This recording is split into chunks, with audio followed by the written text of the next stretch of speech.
नमस्कार। इंटरनेट पर ना भगवान श्री कृष्ण की ये तस्वीर अक्सर देखने को मिलती है और इसके साथ दावा ये किया जाता है कि ये बिल्कुल असली है। अब ये तस्वीर जुड़ी है भारत के एक ऐसे रहस्यमयी जंगल से जहां कहते हैं कि आज भी हर रात कुछ अलौकिक घटनाएं होती हैं। तो आखिर इस पूरी कहानी का सच क्या है? चलिए आज इसी को समझते हैं। ये तस्वीर तो आपने जरूर देखी होगी, है ना? दावा ये है कि ये वृंदावन में ली गई भगवान कृष्ण की असली तस्वीर है। लेकिन क्या ये सच में हो सकता है? देखिए, सच तो ये है कि ये भगवान कृष्ण की तस्वीर है ही नहीं। ये तस्वीर असल में 20वीं सदी की एक भारतीय संत आनंदमयी माँ की है। और सीधी सी बात है, कृष्ण के युग में कैमरे तो थे नहीं, तो जाहिर है ये तस्वीर उनकी हो ही नहीं सकती। इसका इस्तेमाल इंटरनेट पर सिर्फ गलत जानकारी फैलाने के लिए किया जा रहा है। अब बात करते हैं उस जगह की जिससे ये कहानी जुड़ी हुई है, वृंदावन का निधिवन। एक ऐसी जगह जो इस तस्वीर के रहस्य से भी कई ज्यादा गहरी और उलझी हुई है। तो निधिवन इसका मतलब है तुलसी का वन। लेकिन यहाँ एक बहुत ही अनोखी बात है। देखिए, तुलसी के पौधे तो हम सबने देखे हैं, छोटे छोटे होते हैं, पर निधिवन में ये पौधे असल में बड़े बड़े पेड़ों के आकार के हैं। और मान्यता तो ये है कि ये पेड़ असल में गोपियां हैं जो रात होते ही अपने असली रूप में आ जाती हैं। और एक और अजीब बात, इन पेड़ों की जो डालियां हैं ना, वो ऊपर आसमान की तरफ नहीं बल्कि अजीब तरह से नीचे जमीन की ओर झुकी हुई हैं। मतलब ये जगह अपने आप में ही बड़ी रहस्यमयी लगती है। और निधिवन का सबसे बड़ा और सबसे अहम नियम यही है, सूरज ढलने के बाद किसी भी इंसान को अंदर जाने की इजाजत नहीं है, बिल्कुल नहीं। और इस नियम को तोड़ने की जो चेतावनी है वो बहुत ही गंभीर है। कहा जाता है कि जिस किसी ने भी रात का वो नज़ारा देखने की कोशिश की, वो या तो अंधा हो गया या पागल या फिर उसकी जान ही चली गई।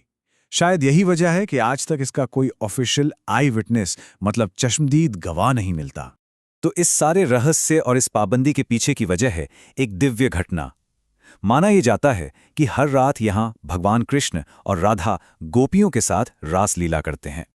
अच्छा, यहाँ पर ना रासलीला शब्द को समझना बहुत जरूरी है, क्योंकि इससे अक्सर गलत समझा जाता है।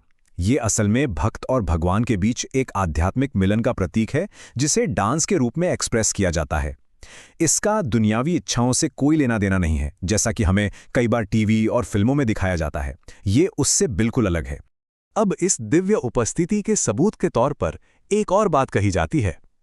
पुजारी हर शाम रंगमहल नाम के कमरे में दातून, पानी, लड्डू और पान जैसी चीजें सजा के रखते हैं।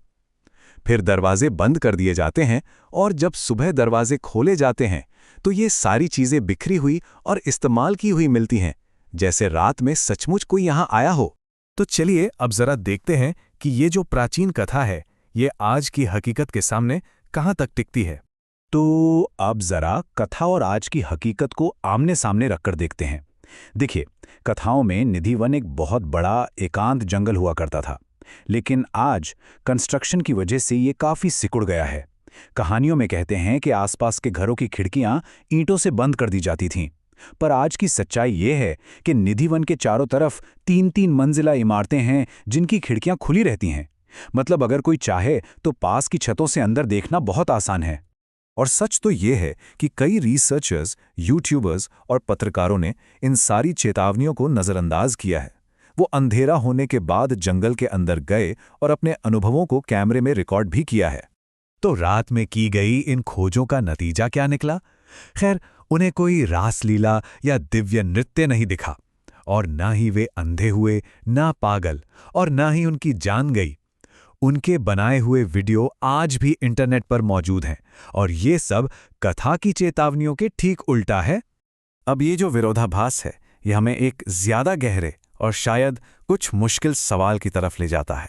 सवाल ये उठता है कि अगर इसका मकसद आस्था को मजबूत करना है, तो आज के इस जमाने में जब हर तरफ अविश्वास है, तो क्यों नहीं सीसीटीवी कैमरे लगाकर इस रासलीला का सीधा प्रसारण पूरी दुनिया को दिखाया जाता, ताकि सबका विश्वास पक्का हो जाए।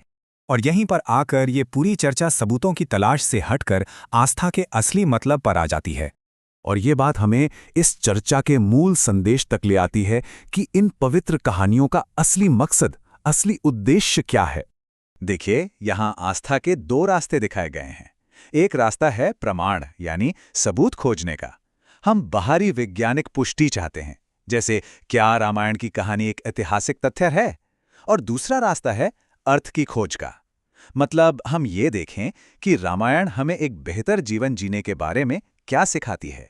तो यहाँ सबसे ज़रूरी बात यह है कि इन कहानियों से मिली सीख को अपने जीवन में उतारना किसी भी वीडियो फुटेज या वैज्ञानिक सबूत से कहीं ज़्यादा शक्तिशाली प्रमाण है।